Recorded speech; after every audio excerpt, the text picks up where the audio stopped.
মুআয ইবনে জাবাল রাদিয়াল্লাহু তাআলা আনহুকে রাসূল সাল্লাল্লাহু আলাইহি ওয়াসাল্লাম একবার ইমাম বানিয়ে পাঠালেন একটা এলাকায়।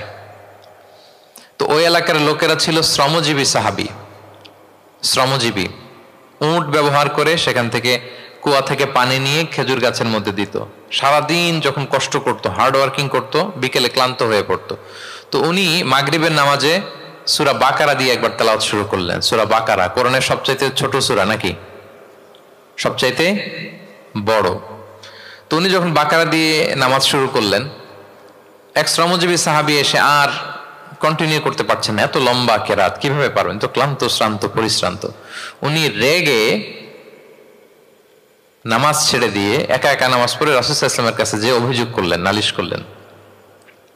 বললেন, ইয়া রাসূলুল্লাহ, দেখেন এমন একজনকে ইমাম করে আমাদের এলাকায় অ্যাসাইন করেছেন, উনি মাগরিবের নামাজে পড়তেছেন সূরা বাকারা, আর আমরা সবাই শ্রমজীবী কৃষিজীবী মানুষ। রাসূল সাল্লাল্লাহু আলাইহি ওয়াসাল্লাম রেগে গেলেন। মুআয ইবনে জাবালকে ডেকে বললেন, মুআয আফাতানুন আনতা ইয়া মুআয, তুমি কি ফিতনা ছড়াচ্ছ সমাজে? তোমাকে পাঠিয়েছি কমিউনিটির ইউনিটি ধরে রাখার জন্য। আফাতানুন আনতা ইয়া মুআয, হে মুআয তুমি কি সাব্বিহ ইসমা রাব্বিকাল আ'লা এই সূরা পারো না? ওয়াশ-শামসি ওয়া দুহাহা এই সূরাটা পারো না? ওয়াদ-দুহা ওয়াল-লাইলি ইযা সাজা এটা মুখস্থ নাই? এই ছোট ছোট সূরাগুলো থাকতে তুমি বাকারা দিয়ে পড়তে গেলা কেন? সুবহানাল্লাহ, সুবহানাল্লাহ, আল্লাহু আকবার। দেখেন ইসলাম কতটা ফ্লেক্সিবিলিটিতে বিশ্বাসী। সহজ সহজ করে ইসলাম সবকিছু উপস্থাপন করে। এজন্য নন মুসলিমরা যখন দেখে যে ইসলামের মধ্যে এরকম ফ্লেক্সিবিলিটি আছে, তারা ইসলামের প্রতি আকৃষ্ট হয়। আলহামদুলিল্লাহ। আচ্ছা বলেন তো, বিয়েতে মোহরানা দেয়া কি? সবাই বলুন। একজন বলছে ফরজ। সবাই বলুন, বিয়েতে মোহরানা দেয়া কি? ওয়া আতুন নিসা সাদাকাতিহিন্না নিহলা, সানন্দ চিত্তে স্বামীদেরকে আল্লাহ বলছেন তোমরা তোমাদের মোহরানা ডৌরি দিয়ে দাও, দিতেই হবে। অনেকে এটা দেয় না, ঠিক না, দিয়ে দিতে হবে। তো দেয়া ফরজ। মোহরানা দেওয়ার মতো অর্থ এক সাহাবীর নাই। এক সাহাবী বলেন, ইয়া রাসূলুল্লাহ বিয়ে করব, মোহরানা আছে? নাই। তো না থাকলে কি বিয়ে করবা কি করে? এখন যাকে পছন্দ করছে ওই নারীকে জিজ্ঞেস করতেছে, তুমি কি কোরআন পারো? মেয়ে বলে, না আমি তো কোরআন পারি না। তো যিনি যে সাহাবী বিয়ে করবেন ওনাকে বলেন, তুমি কোরআন পারো? হ্যাঁ আমি তো অনেকগুলো সূরা পারি। তখন রাসূল সাল্লাল্লাহু আলাইহি ওয়াসাল্লাম ওই কন্যাকে, মেয়েকে ডেকে বলল যে তুমি তো সূরা পারো না, তোমার হবু হাজবেন্ড অনেকগুলো কোরআনের সূরা পারে, তো তোমাকে তোমার স্বামী প্রতিদিন কিছু না কিছু সূরা মুখস্থ করাই দিবে, এটাই হয়ে যাবে তোমার বিয়ের মোহর।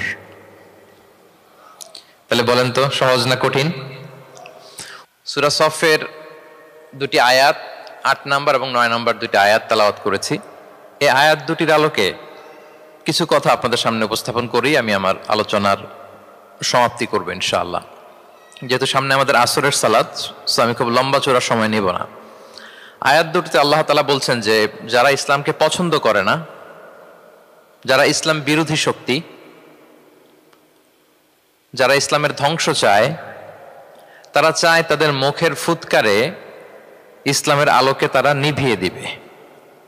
কিন্তু আল্লাহর ফায়সালা হচ্ছে আল্লাহ তার দিনকে, দিনের জ্যোতিকে পূর্ণরূপে বিকশিত করবেন, যদিও এটা কাফেররা অপছন্দ করে। সুবহানাল্লাহ। এবং তিনি আল্লাহ তাআলা রাসূলকে প্রেরণ করেছেন হেদায়েত দিয়ে আর সত্য ধর্ম দিয়ে, দিনে হক দিয়ে, যাতে করে মানব রচিত যত ধর্ম আছে, মতবাদ আছে, সব কিছুর কবর রচনা করে এগুলোর উপরে আল্লাহ তাআলা দ্বীন ইসলামকে বিজয়ী করতে পারেন, যদিও এটা মুশরিকদের কাছে খুব অসহনীয়। তাহলে এই আয়াত দুটি থেকে আমরা বুঝতে পারলাম যে ইসলামের বিজয় অবশ্যম্ভাবী। এই পৃথিবীতে ইসলামের বিজয়, অগ্রগতি, অগ্রযাত্রা কেউ ঠেকিয়ে রাখতে পারবে না। কিন্তু ইসলাম বিরোধীরা চায় ইসলামের অগ্রযাত্রাকে তারা নিভিয়ে দিবে, ইসলামের জ্যোতিকে মুখের ফুৎকারে নিভিয়ে দিবে। আওয়াজ করে বলেন তো, কাফিররা, ইসলাম বিরোধীরা মুখের ফুৎকারে আল্লাহর এই দিনের জ্যোতি বা আলোকে কি কখনো নিভাতে পারবে? বলেন, কোশ্চিনকালেও পারবে না। তারা নানা ষড়যন্ত্র করে, তারা নানা ধরনের চক্রান্ত করে, কূটকৌশল করে, আমাদেরকে আমাদের ভূমি থেকে উচ্ছেদ করে, আমাদের ভূখণ্ডে বোমা নিক্ষেপ করে, নানা ধরনের ষড়যন্ত্রের ছক এঁকে আমাদের নওজওয়ানদেরকে শহীদ করে গ্লোবাল সমুদ ফ্লোটিলার মতো নৌবহরকে আটকে দিয়ে ওরা ভাবে যে ওরা ইসলামের বিজয়কে ঠেকায় ফেলবে। আসলে কি পারবে? না। আল্লাহ বলেন, আমি ইসলামের জ্যোতিকে পূর্ণরূপে বিকশিত করব। আল্লাহু আকবার। এটাকে কেউ ঠেকাতে পারবে না। তাহলে ইসলামের বিজয় অবশ্যম্ভাবী। এটা হচ্ছে আজকের আমার আলোচনার টপিক, যে ইসলামের বিজয় এটা অবশ্যম্ভাবী, অ্যাবসলিউটলি অ্যাবসলিউট, এটা হবেই। এটাকে কেউ ঠেকাতে পারবে না। ওয়াদাটা কার বলেন তো? সবাই একটু আওয়াজ করে বলুন, ওয়াদা কার? এটা আল্লাহর ওয়াদা যে আল্লাহ তাআলা তার জমিনে তার দিনকে তিনি বিজয়ী করবেন, ডমিনেন্ট করবেন, পাওয়ারফুল করবেন। পৃথিবীর কোন শক্তি ইসলামের এই বিজয়কে, অগ্রযাত্রাকে আটকাতে পারবে না। ইসলামের বিজয় সুনিশ্চিত। ইসলাম বিজয়ী হবেই, আপনাকে নিয়ে বা আপনাকে ছাড়া, আমাকে নিয়ে কিংবা আমাকে ছাড়া। আই রিপিট, আমি আবারও বলছি, ইসলামের বিজয় হবেই হবে, আপনাকে সহ বা আপনাকে ছাড়া, আমাকে সহ বা আমাকে ছাড়া, বিজয় হবেই। সো আমি যদি এই মহাবিজয়ের একটা অংশীজন হতে পারি, এটা আমার জন্য লাখ। কি বলেন? এই বিজয়ের পার্ট যদি আমি হতে পারি, এই ভিক্টরির একটা পার্ট যদি, অংশ যদি হতে পারি, তো এটা আমার জন্য ব্লেসিংস, আমার সৌভাগ্য। ঠিক কিনা বলেন? এখন বলেন, আমরা সেই সৌভাগ্যের অধিকারী হতে চাই কি চাই না? হতে চাই না সবাই? আল্লাহ তাআলা কবুল করুক, আমরা পড়ি আমিন। তাহলে আল্লাহর ওয়াদা, ইসলামের বিজয় হবেই হবে, সুনিশ্চিত, কোনো সন্দেহ নাই। কেউ এই বিজয়কে ঠেকাতে পারবে না। ইসলামের বিজয় হবে আমাকে নিয়ে বা আমাকে ছাড়া, আপনাকে নিয়ে বা আপনাকে ছাড়া, বিজয় হবেই। তবে আমরা যদি লেগে থাকতে পারি, এটা আমাদের জন্য সৌভাগ্যের। এবং আমরা যদি দেখি আল্লাহ রাসূল সাল্লাল্লাহু আলাইহি ওয়া আলিহি ওয়াসাল্লাম, তিনিও এরকম ভবিষ্যৎবাণী তিনি করে গিয়েছেন যে ইসলামের বিজয় অবশ্যম্ভাবী। মুসনাদে আহমদ ইবনে হাম্বলের হাদিস, তিনি বলেন, লা ইয়াবলুগান্না হাযাল আমরু মা বালাগাল লাইলু ওয়ান নাহার ওয়ালা ইয়াতরুকুল্লাহু বাইতা ওয়াবার ওয়ালা মাদার ইল্লা আদখালাহুল্লাহু হাযাদ দ্বীন। এই দিন ইসলাম, এই লা ইলাহা ইল্লাল্লাহর বাণী পৌঁছে যাবে গোটা বিশ্বব্যাপী। যেখানে দিন হয়, রাত হয়, দিন রাত্রির আবর্তন পৃথিবীর যেখানে ঘটে, সেখানেই কালেমার বাণীকে পৌঁছে দিবে কে? এই পৃথিবীতে এমন কোনো কাঁচা পাকা ঘর থাকবে না যে এই ঘরে লা ইলাহার বাণী পৌঁছাবে না। সুবহানাল্লাহ। পৃথিবীতে এমন কোনো জায়গা থাকবে না, এটা হোক মরুভূমি, হোক জঙ্গল, হতে পারে পাহাড়, হতে পারে কোনো আদিবাসী নৃগোষ্ঠী থাকে, পৃথিবীর এমন কোনো জায়গা থাকবে না যেখানে লা ইলাহার বাণী পৌঁছাবে না, পৌঁছে যাবে। সহিহ মুসলিমের আরেক বর্ণনায় আল্লাহ রাসূল সাল্লাল্লাহু আলাইহি ওয়া আলিহি ওয়াসাল্লাম তিনি বলেন, ইন্নাল্লাহা যাওয়ালি আল আরবা ফারাআইতু মাশারিকাহা ওয়া মাগারিবাহা ওয়া ইন্না মুলকা উম্মতি সায়াবলুগু মা যুবিয়া লি মিনহা। তিনি বলেন, আল্লাহ তাআলা গোটা বিশ্বটাকে ছোট করে একটা রেপ্লিকা বানিয়ে আমার চোখের সামনে তুলে ধরেছেন। আমি পৃথিবীর প্রাচ্য পাশ্চাত্য সবটুকুন দেখেছি, আর আমি যদ্দূর দেখেছি ঠিক তদ্দূর কালেমার বাণী পৌঁছে যাবে। সুবহানাল্লাহ পড়বেন না? তার মানে গোটা বিশ্বব্যাপী ইসলামের সুমহান বাণীকে পৌঁছে দিবে কে? আল্লাহ পৌঁছে দিবেন। আল্লাহর ওয়াদা আর নবী আলাইহিস সালামের ভবিষ্যৎবাণী। তো ইসলামের এই বিজয়ের অংশী যেন আমরা হতে পারি, আল্লাহ আমাদেরকে তৌফিক দান করুক। আপনি যদি বর্তমান পৃথিবীর দিকে তাকান, তাহলে দেখবেন যে ইসলামের বিরুদ্ধে এত ষড়যন্ত্র, এত কনস্পাইরেসি, এত অত্যাচার, অপারেশন, এত কিছুর পরেও ইসলাম হচ্ছে world's fastest growing religion right now. পৃথিবীর সবচাইতে গ্রোয়িং রিলিজিয়ান হচ্ছে ইসলাম, সবচাইতে। আপনি দেখেন, জরিপ চালিয়ে একটু খোঁজ খবর নিয়ে দেখেন, সারা ওয়ার্ল্ডে দ্য ফাস্টেস্ট গ্রোয়িং রিলিজিয়ান হচ্ছে ইসলাম। সবচাইতে বাড়ন্ত, যেই ধর্মের ভেতরে মানুষ বানের পানির মতো প্রবেশ করছে, সেই ধর্মটার নাম কি? ইসলাম। মানুষ প্রবেশ করছে বানের পানির মতো। আপনি পশ্চিমা বিশ্বে দেখেন, প্রতি জুমাবারে অনেক অমুসলিম, নন মুসলিম, ইহুদি, খ্রিস্টান, এইথিস্ট, সংশয়বাদী, অ্যান্টাগনিস্ট, তারা এসে শাহাদা বাণী পড়ে মুসলমান হয়ে যাচ্ছে প্রতি জুমাবার, নারী পুরুষ নির্বিশেষে, আস্তিক নাস্তিক নির্বিশেষে প্রতি জুমাবারে তারা এসে শাহাদা পড়ে মুসলমান হয়ে যাচ্ছে। এটা তো মসজিদের খবর। রাস্তাঘাটেও আমাদের পশ্চিমা বিশ্বের দায়ীরা রাস্তার মধ্যেও দাওয়াতি কাজ করে, আলহামদুলিল্লাহ। এটাকে স্ট্রিট দাওয়া বলে। এই যে এরকম টেবিল নিয়ে বসে কোরআনের ট্রান্সলেশন নিয়ে, কিছু ইসলামের সহজ সরল বই নিয়ে তারা নন মুসলিমদের সাথে ইসলাম নিয়ে কথা বলে, আর ওরা খুব ফ্রেন্ডলি মানুষের সাথে মেশে কথা বলে, ফলে ইজিলি তাদেরকে অ্যাপ্রোচ করা যায়। তো তাদেরকে অনেকে জিজ্ঞেস করে যে তোমার ধর্ম কি, তোমার বাবার ধর্ম কি, what do you think about life after death, মৃত্যুর পরের জীবন নিয়ে তোমার ভাবনা কি, তোমার দাদা কোথায় গেল, তোমার বাবা কোথায়, তো চলে গেছে, তুমিও কোথায় যাবা। এইভাবে যখন জিজ্ঞেস করে নন মুসলিমদেরকে, তাদেরকে যখন ভাবাতে ভাবাতে ইসলামের বাণীগুলো যখন তাদের সামনে পেশ করে, তারা যখন কনভিন্সড হয়, অনেক খ্রিস্টিয়ান, অনেক জুইশ, অনেক নন মুসলিম ওই রাস্তার ওই দাওয়া কাজের মধ্যে, স্ট্রিট দাওয়াতে ওইখানেই ঘোষণা দেয় আশহাদু আল্লা ইলাহা ইল্লাল্লাহ ওয়া আশহাদু আন্না মুহাম্মাদান আবদুহু ওয়া রাসূলুহু। রাস্তায় আধা ঘন্টা দাওয়া কাজের মধ্যেই ওরা কনভিন্সড হয়ে মুসলমান হয়ে যায়। হ্যাঁ, ওয়ার্ল্ডস ফাস্টেস্ট গ্রোয়িং রিলিজিয়ন। গোটা বিশ্বব্যাপী এভাবে ইসলামকে আল্লাহ তাআলা ছড়িয়ে দিচ্ছেন, গোটা বিশ্বব্যাপী ছড়ায় যাচ্ছে। কেউ এর অগ্রগতিকে থামায় রাখতে পারবে না, অসম্ভব। দেন কোশ্চেন হচ্ছে, এত এত ধর্ম থাকতে, এত এত ডক্ট্রিন থাকতে, মতভেদ থাকতে ইসলামের গ্রোথ এত বেশি কেন? গোটা বিশ্বতে দেখি মুসলমানরা মার খায়, ফিলিস্তিনে মার খাচ্ছে, আরাকানে মার খাচ্ছে, কাশ্মীরে মার খাচ্ছে, সব জায়গায় আমরা অপ্রেসড। তারপরেও মানুষের এত অ্যাট্রাকশন কেন ইসলামের প্রতি? ইসলাম থেকে তো মানুষ ভয়ে ভাগার কথা ছিল। ইসলামোফোব যেভাবে তারা ডিজাইন করেছে ওয়ার্ল্ড ওয়াইড, ইসলামের ব্যাপারে একটা ভীতি যেভাবে আন্তর্জাতিকভাবে ছড়িয়ে দেওয়া হয়েছে, এখন তো ইসলাম থেকে দূরে যাওয়ার কথা ছিল, কি বলেন? কিন্তু তার বিপরীতে বানের পানির মতো মানুষ ইসলাম ধর্মে ঢুকছে, লা ইলাহা পড়ে তারা সৌভাগ্যবান হচ্ছে। এর কারণটা কি? আজকে আমরা এই কারণটা উদ্ধার করবার চেষ্টা করব, যে কেন হওয়ার কথা ছিল ইসলামের কথা শুনলে মানুষ ভয় পাবে না, সে নন মুসলিমরাই ইসলামের সুশীতল সুমহান বানের নিচে আশ্রয় নিচ্ছে। এর কারণটা কি? এই কারণগুলো আজকে আমরা বলবো।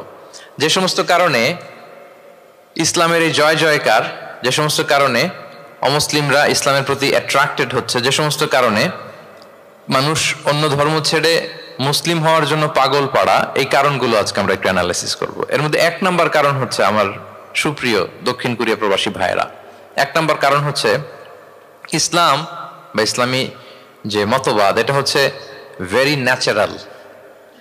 আমাদের ধর্মটা হচ্ছে ভেরি ন্যাচারাল রিলিজন।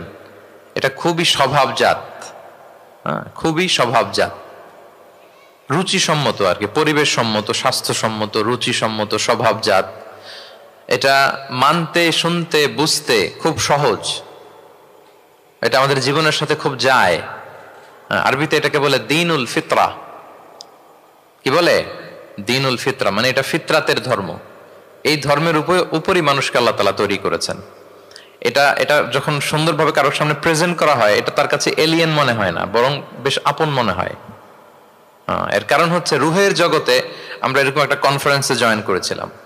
সাইয়েদনা আদম আলাইহিস সালামের পৃষ্ঠদেশ থেকে যারা আমরা বনি আদম হয়ে পৃথিবীতে আসবো, তাদের রুহগুলোকে একত্রিত করে আল্লাহ এরকম একটা কনফারেন্সে কভেনেন্ট করেছিলেন, চুক্তি। তিনি আমাদের জিজ্ঞেস করেছিলেন যে আলাস্তু বিরাব্বিকুম, আমি কি তোমাদের রব নই? আমরা তখন স্বীকারোক্তি দিয়ে এসেছিলাম, আমরা বলেছিলাম ক্বালু বালা শাহিদিনা, হ্যাঁ আপনি আমাদের রব। তার মানে রুহের জগতেই আমরা আমাদের রবকে চিনে এসেছি, ইসলামকে চিনে এসেছি রুহের জগতেই। ফলে দুনিয়াতে যখন কেউ সুন্দর করে কোনো অমুসলিমের সামনে ইসলামকে পেশ করে, প্রেজেন্ট করে, তার কাছে ইসলামকে বড্ড চেনা চেনা লাগে, ইসলামকে বড্ড আপন আপন লাগে। কারণ ইসলাম তার কাছে নতুন না, সে তো অনেক আগে ইসলামের সাথে পরিচিত হয়ে এসেছে। সুবহানাল্লাহ। রুহের জগতেই সে ইসলামকে চিনে এসেছে, ইসলামের সাথে একটা ইন্টারাকশন তার রুহের জগতেই ছিল। ফলে দুনিয়াতে যখন চমৎকার ভাবে কারোর সামনে ইসলামকে প্রেজেন্ট করা হয়, ইসলামকে তার কাছে অপরিচিত লাগে না, এলিয়েন মনে হয় না, বরং বড্ড আপন আপন লাগে তার কাছে ইসলামকে। ফলে সহজেই সে ইসলামকে গ্রহণ করতে পারে। তাহলে এটাকে বলা হয় ফিতরাত। ফিতরাত, ফিতরাতাল্লাহিল্লাতী ফাতারান নাসা আলাইহা লা তাবদীলা লিখালকিল্লাহ। আল্লাহর প্রকৃতির অনুসরণ করো। আল্লাহ বলেন যে প্রকৃতির উপর আল্লাহ তাআলা মানুষকে বানিয়েছেন, আল্লাহর সৃষ্টি কাঠামোতে কোনো পরিবর্তন নেই। তাহলে সবাই এই ফিতরাত ইসলামের উপরই জন্মায়। অন্য হাদিসে আল্লাহ রাসূল সাল্লাল্লাহু আলাইহি ওয়াসাল্লাম বলেন যে মা মিন মাউলুদিন ইল্লা ইউলাদু আলাল ফিতরাহ ফাআবাওয়াহু ইউহাউবিদানিহি আও ইউনাসসিরানিহি আও ইউমাজ্জিসানিহি। মানে সব মানুষ ইসলামের উপর জন্মায়, পরে তার মা বাবারা হয়তো তাকে ইহুদি বানায় বা হিন্দু বানায় বা অগ্নি উপাসক বানায়, কিন্তু তার আসল ধর্ম হচ্ছে ইসলাম। আওয়াজ করে বলেন তো, আসল ধর্ম কি? আসল ধর্ম ইসলাম। সে ফিতরাতের উপর জন্মগ্রহণ করেছে, এমনিতেই বাই ডিফল্ট তার মনটা ইসলামের দিকে টানে। এই পৃথিবীতে যা কিছু ভালো, যা কিছু কল্যাণকর, যা কিছু আমাদের সাথে খাপ খায়, সুইট করে, সহজে সুইটেবল হয়, এটাই ফিতরাত। এটাই কি? ফিতরাত। তো সব মানুষ ফিতরাতের উপর জন্মেছে, ইসলামের উপর জন্মেছে। মেরাজের রাতে রাসূল সাল্লাল্লাহু আলাইহি ওয়াসাল্লামকে দুইটা পেয়ালা দেয়া হয়েছে। তিনি বললেন উতি চুবি ইনা আইন, আমাকে জিব্রাইল আলাইহিস সালাম দুইটা বাটি দিল বা পেয়ালা দিল, ফি আহাদিহিমা লাবান ওয়া ফিল আখারি খামর, এর একটার মধ্যে ছিল দুধ আর একটা মদ, আমি দেখতে পাচ্ছিলাম না কোনটাই কি। আমাকে যখন দেয়া হলো ফা আখাযতুল লাবান, আমি দুধের বাটি নিলাম। তখন জিবরিল আলাইহিস সালাম বললেন আসবতাল ফিতরা, আপনি ফিতরাতটাই নিয়েছেন, মানে যেটা ভালো ওইটাই নিয়েছেন, যেটা আপনার সাথে সুইট করে ওইটাই নিয়েছেন। সুবহানাল্লাহ পড়েন। তাহলে ইসলাম হচ্ছে দ্বীনুল ফিতরা, এটা ফিতরাতি ধর্ম, এটা অতিরিক্ত চাপিয়ে দেয়া না, এটাই আমাদের ধর্ম। এজন্য ইসলামকে প্রেজেন্ট করলে আমাদের সামনে সুন্দরভাবে, এটা আমাদের কাছে অস্বাভাবিক মনে হয় না, খুবই স্বাভাবিক মনে হয়, ভেরি ন্যাচারাল মনে হয় ইসলামকে আমাদের কাছে। এটা হচ্ছে ফিতরাতের ধর্ম। এই কারণে অমুসলিমরা ইসলামের প্রতি আকৃষ্ট হচ্ছে, কারণ ইসলাম মানা, ইসলাম বোঝা, ইসলামকে প্র্যাকটিস করা মানুষের জন্য সহজ। এটা স্বভাবজাত ধর্ম, তার এটা ভেরি ন্যাচারাল, প্রাকৃতিক, রুচিসম্মত, স্বভাবসম্মত। এজন্য ইসলামের প্রতি মানুষ আকৃষ্ট হয়। এই পয়েন্টটাকে সবাই বুঝতে পেরেছেন? দ্বীনুল ফিতরা বুঝতে পেরেছেন সবাই? আচ্ছা, এটা হচ্ছে ন্যাচারাল রিলিজিয়ন, এই কারণে মানুষ আকৃষ্ট হয়। 2 নাম্বার, ইসলামের প্রতি এত আকৃষ্ট হওয়ার কারণ হচ্ছে দ্য ইউনিভার্সালিটি অফ ইসলাম। আরবিতে এটাকে বলে আল উমুম, মানে ইসলামের সার্বজনীনতা। ইসলাম হচ্ছে ভেরি ওপেন মাইন্ডেড রিলিজিয়ন, সবাইকে অ্যাকোমোডেট করতে পারে। পৃথিবীতে যত ফেইথ আছে, ইসলাম is more accommodative than any other faith. যে কোনো ফেইথ বা বিশ্বাসের চেয়ে ইসলাম ভেরি অ্যাকোমোডেটিভ, সবার জন্য খোলা। The door of Islam is open for everybody 24/7। যখনই কেউ আসতে চায় ইসলামে, ওয়েলকাম। একজন খ্রিস্টান ভাই যদি বলে যে আমি মুসলিম হতে চাই, তার জন্য কোনো বাধা আছে বলেন? আমাদের পক্ষ থেকে কোনো না আছে নাকি? আচ্ছা, কোনো ইহুদি যদি বলে মুসলিম হব, কোনো সমস্যা? কোনো নাস্তিক যদি বলে, কোনো পাহাড়ি নৃগোষ্ঠী চাকমা যদি বলে, কোনো সমস্যা আছে? নাই।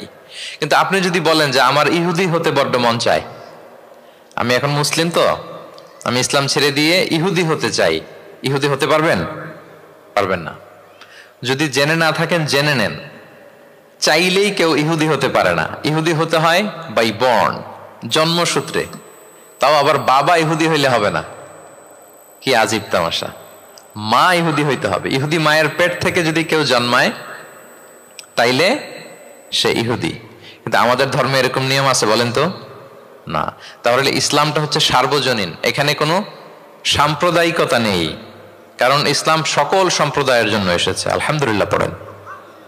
ইসলামের সাম্প্রদায়িকতা আছে না, এটা সকল সম্প্রদায়ের জন্য এসছে। যেমন দেখেন, ইসলামের রব আল্লাহ তাআলাকে আল্লাহ কিভাবে পরিচয় করায় দিচ্ছেন। আল্লাহ বলছেন সূরা ফাতিহা শুরুতে, আমরা প্রতিদিন এটা রিসাইট করি, আমরা পড়ি আলহামদুলিল্লাহি রাব্বিল, সবাই পড়েন আলহামদুলিল্লাহি রাব্বিল আলামিন। প্রশংসা সেই আল্লাহর যিনি হচ্ছেন রব্বুল আলামিন, মানে জগৎ সমূহের রব। তিনি সবার রব। কার রব? সবার রব। তিনি কিন্তু বলেন না আলহামদুলিল্লাহি রব্বিল মুসাল্লিন, তিনি শুধু মুসল্লিদের রব বলছে। রব্বিল মুসলিমিন, শুধু মুসলিমিনদের রব বলছে। হ্যাঁ, রব্বুল হাজিন, শুধু হাজি সাহেবদের রব বলছে না। তিনি কি বলছেন? রব্বিল আলামিন। তাহলে তিনি গোটা জগতের রব, সবার রব তিনি। ইসলামের দরজা যে সবার জন্য খোলা, দ্য ইউনিভার্সালিটি অফ ইসলাম যে আপনাদেরকে বুঝাচ্ছি, আল উমুম, খেয়াল করে দেখেন যে আল্লাহ যখন নিজের পরিচয় দিচ্ছেন তিনি বলছেন আমি সবার রব। তিনি কার রব? তিনি সবার রব। আলহামদুলিল্লাহ রাব্বিল আলামিন। এবং রাসূলুল্লাহ সাল্লাল্লাহু আলাইহি ওয়া আলিহি ওয়াসাল্লামের পরিচয় যখন আল্লাহ তাআলা করায় দিচ্ছেন, তখন আল্লাহ বলছেন ওয়ামা আরসালনাকা ইল্লা রাহমাতাল লিল আলামিন, I have sent you as a mercy for all the worlds. নবী হে, আপনি গোটা বিশ্বের সবার জন্য রহমত। সুবহানাল্লাহ। আল্লাহ বলছে যে শুধু মুসলমানদের জন্য রহমত? কথা বলেন। শুধু আরবদের জন্য রহমত? শুধু সাদা চামড়ার মানুষদের জন্য রহমত? শুধু পুরুষদের জন্য রহমত? না। তিনি রহমত কাদের জন্য বলেন তো দেখি, বুঝে থাকলে। আল্লাহর হাবিব সাল্লাল্লাহু আলাইহি ওয়াসাল্লাম কাদের জন্য রহমত বলেন তো সবাই? সবার জন্য রহমত। দেখেন ইউনিভার্সালিটি অফ ইসলাম, ইসলাম যে সবার জন্য। আচ্ছা, আল্লাহ সবার, রাসূলও সবার। এবার ইসলামের কিতাব কোরআনের দিকে যদি খেয়াল করি, কোরআনের পরিচয় দিতে যে আল্লাহ তাআলা বলেছেন ইন হুয়া ইল্লা যিকরা লিল আলামিন, নিশ্চয়ই কোরআনটা হচ্ছে জগৎবাসীর জন্য যিকরা, উপদেশ, রিমাইন্ডার। তাহলে কোরআনও সবার জন্য নাকি শুধু আমাদের? প্রিয় ভাইরা, কোরআন কি শুধু আমাদের বই? না, এটা হিন্দু ভাইদেরও বই। এটা নাস্তিকদেরও বই, এটা বুদ্ধিস্টদেরও বই, তাদের হেদায়েতের কথাও এখানে আছে, এটা সবার বই, এটার ওনারশিপ সবার, এটা আমাদের সবার। তাহলে দেখেন আমাদের রব সবার, আমাদের রাসূল সবার, আমাদের কিতাব সবার, তাহলে ইসলামে কোনো সংকীর্ণতা নেই, ইসলামে কোনো সাম্প্রদায়িকতা নেই, কোনো সম্প্রদায়ের জন্য ইসলাম আসেনি, ইসলাম এসেছে সবার জন্য। আলহামদুলিল্লাহ পড়েন। তাহলে দ্য ইউনিভার্সালিটি অফ ইসলাম, এটা ক্লিয়ার না সবার কাছে? বুঝতে পেরেছেন? তাহলে কেন ইসলাম দ্য ফাস্টেস্ট গ্রোয়িং রিলিজিয়ান, গোটা বিশ্বে সবচাইতে বেশি গ্রো হচ্ছে ইসলামের? দুইটা কারণ বলে ফেলেছি। এক নম্বর কি ছিল বলেন তো, মনে আছে কিনা কারো দেখি?